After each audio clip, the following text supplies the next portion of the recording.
If it were up to you to solve an environmental problem, how would you do it?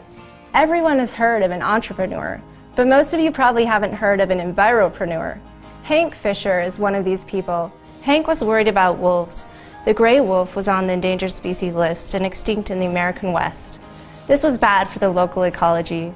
Wolves were needed to keep herds of elk and other animals from becoming overpopulated. So Hank made it his mission to help bring wolves back to their natural habitat.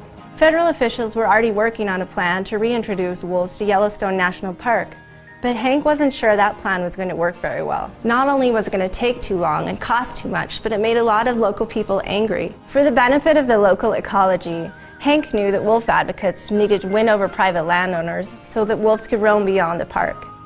So Hank began meeting with his biggest opponents, the ranchers surrounding Yellowstone.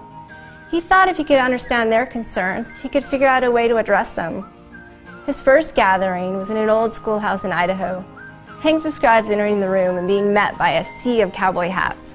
When he started his speech, a rancher stood up and interrupted him, bellowing out, "It's easy for you to be a wolf lover. It doesn't cost you a dime.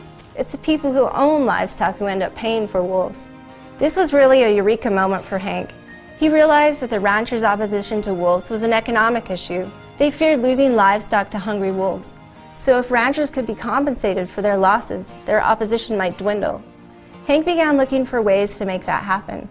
He teamed up with Defenders of Wildlife to raise private donations for a fund so that he could pay back ranchers when they lost livestock to predation.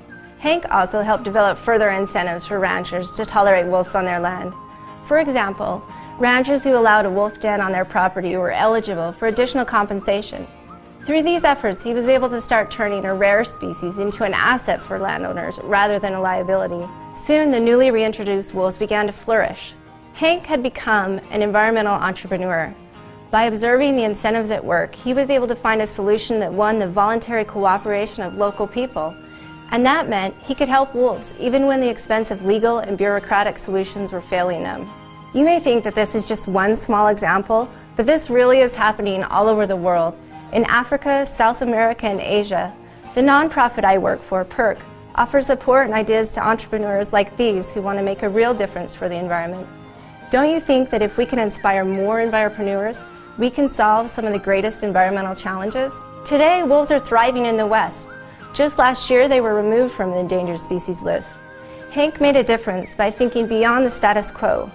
He found a way to turn opponents into allies. Do you think you could do the same?